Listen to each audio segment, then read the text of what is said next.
guys, welcome back to some more AFK Arena. Today we're over on our YouTube account and we are looking at the Twisted Realm and looking at the Grotesque Mage, guys. Now this is one of the most hated bosses. I know a lot of players say he's not that hated, but I get it a lot more. I absolutely hate the Grotesque Mage. So it's unique in here, guys. You cannot do this on auto. I'm going to show you the best in slot team that we're utilizing in here. So looking at the build, this should be your team, guys. Scarlet and Grez in here, absolutely. They are the two biggest priorities. We do also have the twins right there in the back with Warwick. Looking at, again, the top formations, it says there are no replays available because they utilize the Awakened version of Solus, which of course I do not have. So getting the Awakened version or murking the Awakened version, again, regardless of the level that you do have the Awakened version of Solus at, you want to use her. She works incredibly well just being at Legendary, but of course, the stronger that you build her out, the better she is going to perform. Now, this one in particular is not an auto battle. It is something you have to manually do, which I believe is one of the big reasons why players hate doing this battle. Also looking up here, guys, we have the Winged Lion in here. He is the strongest one that we've seen. All of the top tier players are using that Winged Lion. If you do not have him built out, I would probably go with a Grassy Orb or possibly like a Dreary Ball, depending again who you have built out. This is very specific to exactly the pets that you have. So if you do not have the beast built out, guys, you're going to have to put another damage booster in there, because remember, guys, this is all about timing and this is all about the damage that Scarlet is going to put out in a very, very short amount of time. So in here, again, with the timing, you want to turn off auto, you want to turn off, I turn off all of the timers. So we are looking for a minute 10 is going to be our first ult, and we are only going to be ulting Scarlet and the twins together, meaning that everyone else is going to sit here until we hit the minute 10 right there. Now for the second ult, it is going to be Scarlet, it is going to be the twins and Warwick on this one, which is at a minute right there. And then at 50 seconds, if we live to 50 seconds, and again, a lot of it is kind of RNG, and you'll see the ranking, 1958. So a lot of it is kind of that RNG factor in here to get this to go. Usually I can rank within a couple hundred. Again, it is kind of the RNG, and you can change up the timing factors in here, which make a really big difference when you're getting these ults off. And again, we're waiting for a minute 10. I know haste in here does have a really big effect as well, meaning that if you do have a couple heroes that are built out higher than other heroes, again, it can make a different effect. And also the other big part is when it comes to building out some of the heroes. There we go, 1 minute. And also the timing or the RNG of Scarlet. See, guys, last time everyone died. This time nobody did. We're going to wait to 50. Boom, turn it on auto, and just let the damage go, which it looks like everybody died right there. But of course, because they survived, guys, going to have a much, much higher score right here, 1545. And we're going to go through here and again, just continue to do this with the timing.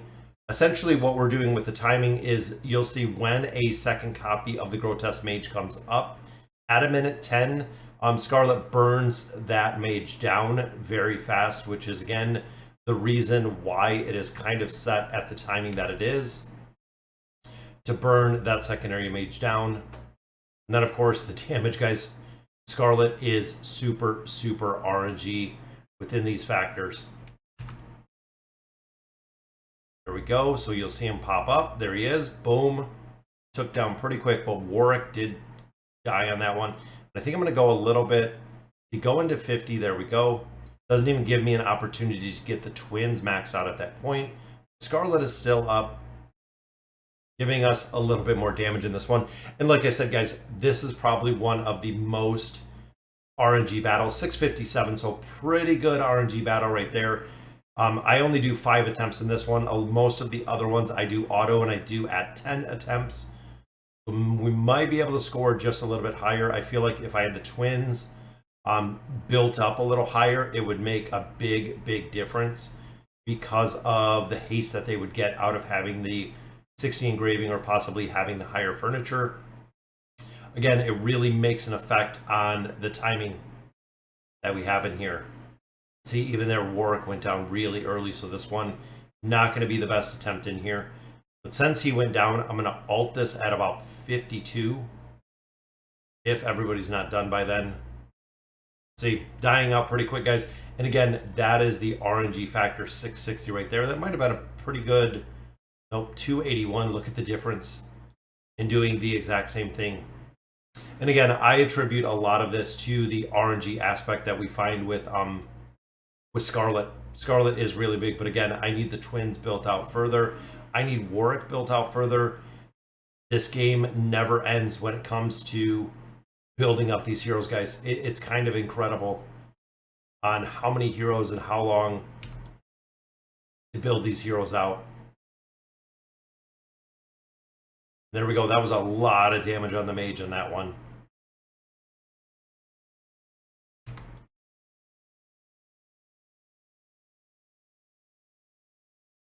See, Warwick went down again.